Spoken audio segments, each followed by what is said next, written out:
Self-love is about being your biggest fan. Self-care is about being your best employee. Hey guys, what's up? It's Tanya Rose and it is sunny up in here. I tried to record a video outside. Ooh, move forward sunshine, move back sunshine.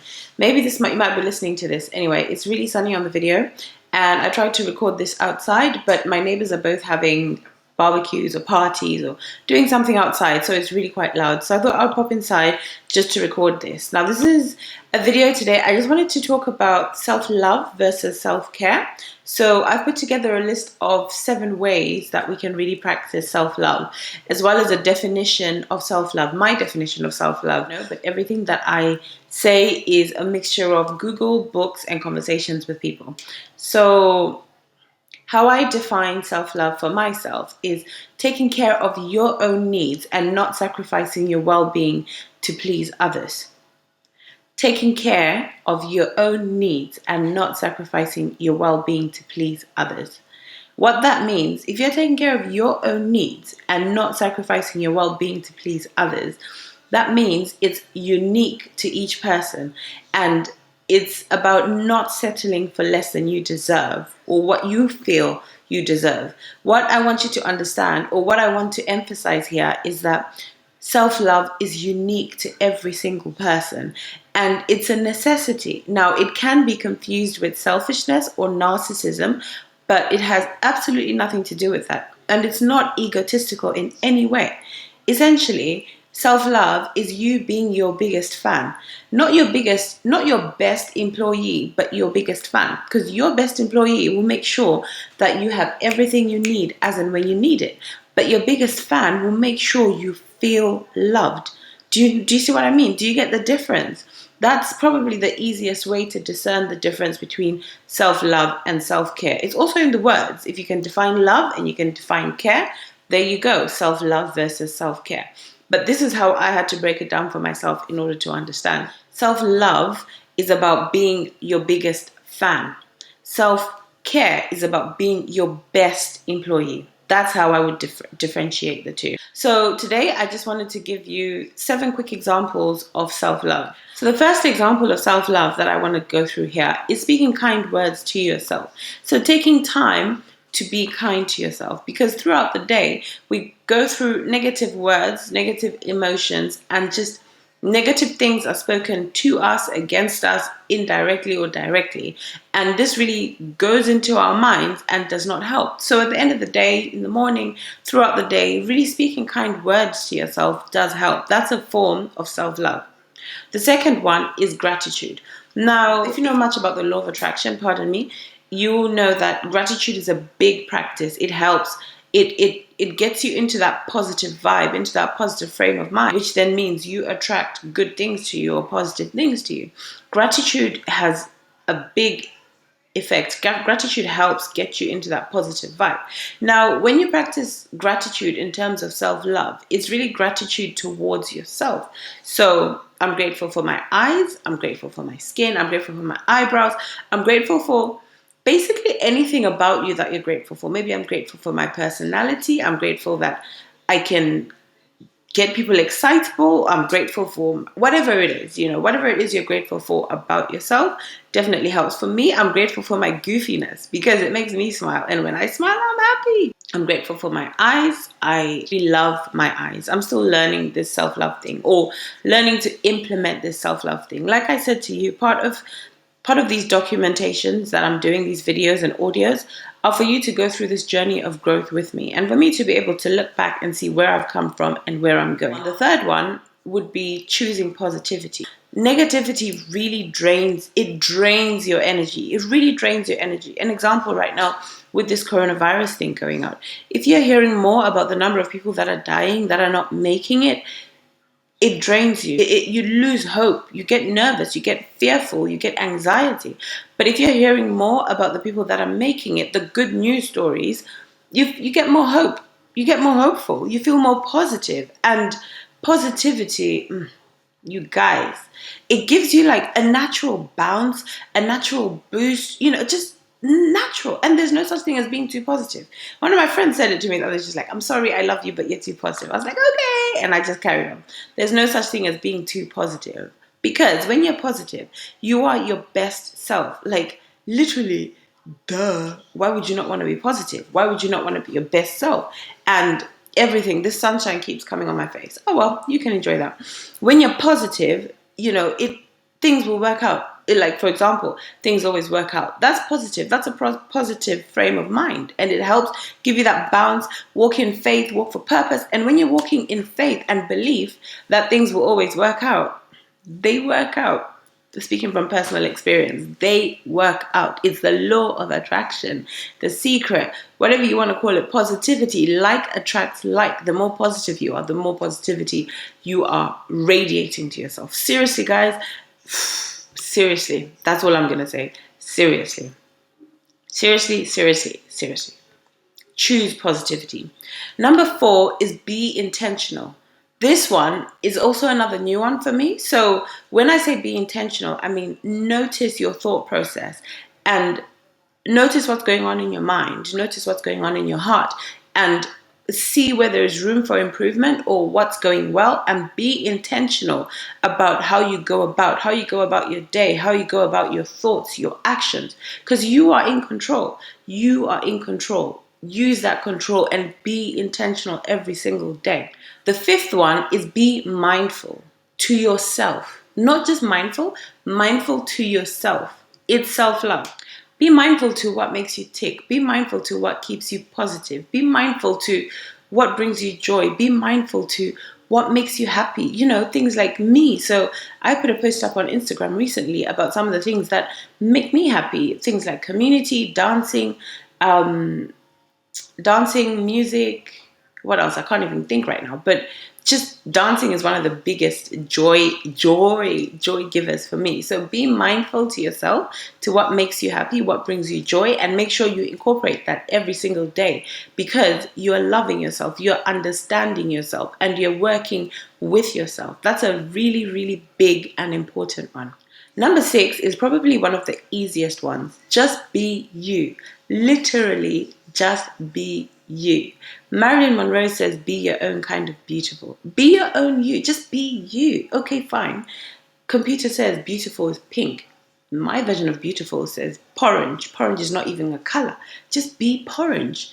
No one knows what porridge is. Just they will know it. It's you. Literally, just be you. Living in your truth is one of the best gifts you can give yourself. Be your best happy. Be your best version. Just be you. It's one of the biggest gifts that you can give to yourselves. I can't stress this enough. Living in your truth, listening to your body, listening to your vibe, and just rolling with it is one of the easiest ways to get through life. It's one of the easiest ways to attract your desires. It's one of the easiest ways to just be happy. Seriously, guys, just be you. It's one of the, I can't stress this enough, but be you. This is number 6. This probably should be number 1 and number 7, the first and the last, because it's the best, it's the biggest, it's the most impactful. But just be you. Seriously. So they did a study, and they asked people who were dying, or people who were older, people who were at the end of life, and said, what's your biggest regrets? And one of the top 3 biggest regrets was regretting living in their truths. Now, do you want to get to your deathbed or even pass away and look down at your body and be like, oh man, I wish I'd lived in my truth. I wish I'd done this. I wish. I know it's a nice song, but live in your truth, guys. You don't want to regret it. You don't want to have no regrets. Please. I can't emphasize this enough. And number 7, the final one, is practicing good self-care. Now, why I picked this as number 7 is because I want to give you examples of self-care to end this, rather than ending with be you. But I would say be you is the biggest one. So in terms of practicing good self-care, it's literally what it says on the tin. Take care of you. Take care of your mind, your body, your soul. Take care of you. Take care. It's like having a baby and taking care of that baby. Literally taking care of that baby. You don't have to love a baby to take care of it, but please, well, it's up to you. I love babies. Examples of self-care. So for your mind, an example of self-care could be meditation and personal development, or even just maintenance, maintaining your mind, maintaining activity in your mind, looking after your mind, and self-mastery. Simple. It's not that difficult. Another example of practicing self-care for your body. That's good, nutritious food or unhealthy snacks if that makes your body work well. If you react well to it and it brings you joy. But not just immediate joy, long-term joy. Your body reacting well to it. And let's be real, guys. When you really sit down and think about it, everything you eat, you can feel it. You can feel how your body is reacting to it. So just be mindful. Then we have the soul. So self-care for the soul, examples of that would be things like meditation, prayer, spiritual practices, that sort of thing. Then another one, the fourth one I want to give you here is setting boundaries and sticking to them. This is, believe it or not, this is an example of self-care because you're caring for what matters to you. You're caring for what makes you tick, what makes you work, and you're really being aware of it, setting those boundaries and sticking to them. Saying no is actually good for you. One thing I heard one of my previous coaches told me, saying no to something is saying yes to something else. So if you're saying no by setting your boundaries, you're saying yes to yourself. Would you not rather say yes to yourself? For me, it's a no-brainer. If I can't say yes to myself, come on, what's the point? Literally saying yes to yourself, set those boundaries and stick to them. You break one boundary, next boundary, before you know it, things have changed. Boundaries, and you really protect your boundaries, protect yourself. Like, seriously, guys, protect your energy. This is something my brother once said to me. He's like, protect your energy. I'm like, what on earth is he talking about? Like, what do you protect your energy? I got good energy. I need to pass it on to people. But it's very easy to lose that energy. It's very easy to say, I have no boundaries and this is my energy. Before you know it, people break what should be your boundaries and it's putting you down. It's putting you into that negative energy. So in terms of setting boundaries, saying no is good for you. Saying no is a good way of protecting your energy and staying in that positive, high vibe state. It's so, so, so, so good for you. And another form of self-care is forgiving yourself.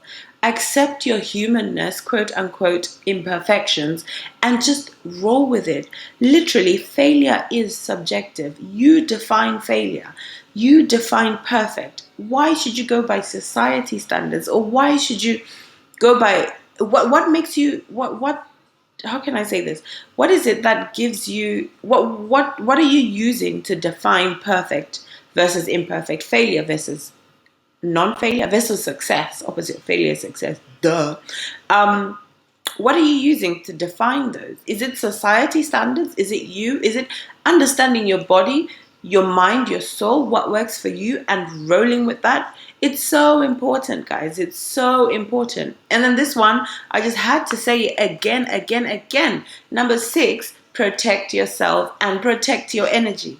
Literally, no one's going to protect your energy for you. No one's going to protect it. No one. And if you protect your energy, protect all of that. So love yourself, understand yourself, give yourself care, and then protect, set your boundaries and just protect. It's like it's like a daddy lion. What do they call a daddy lion? The big lion, the Simba, you know what I mean. The daddy lion protecting his baby lion, protecting him. Look at how, okay, Lion King again, but look at how Simba, you can tell I watched this recently. Look at how Mufasa died for Simba. Is it? You know what I mean. Basically, protect your energy like it's your baby. Protect your energy. Protect your energy not like your life depends on it, because your life depends on it. Seriously, guys, self-love, self-care. Self-care is a form of self-love. I have given you 7 different examples of self-love, which then moved into practicing self-care. And I've given you 6 examples of self-care. One of them was repeated twice, which is protect your energy, because that's probably the best self-care you can give yourself once you fully love yourself and understand it. So essentially, to summarize, the difference between self-love and self-care is self-love is being your biggest fan, your biggest fan. And self-care is being your best employee, being employee of the month, of the day, of the week, of the quarter, just employee of the everything. So, keep an eye on those and see if you can work on those, or put a list together for yourself of how you can easily do that, because it can take a lot of time, but it doesn't have to take a lot of time. And I would really encourage you, if you can master these things, the amount of enjoyment that you can receive. Enjoyment equals enjoyment, for those of you that don't know. Um, the amount of enjoyment that you can give yourself. Wow. Anyway, guys, hope you enjoyed that. You know the drill. Press subscribe up there or down here or left. I still don't know, even though I edit these videos myself. I think it's on the bottom over there. And if you are listening to this, hopefully you've already subscribed. If you haven't subscribed, subscribe, or let me know what you think. Let me know if you agree, what or disagree. What forms of self-love or self-care do you practice?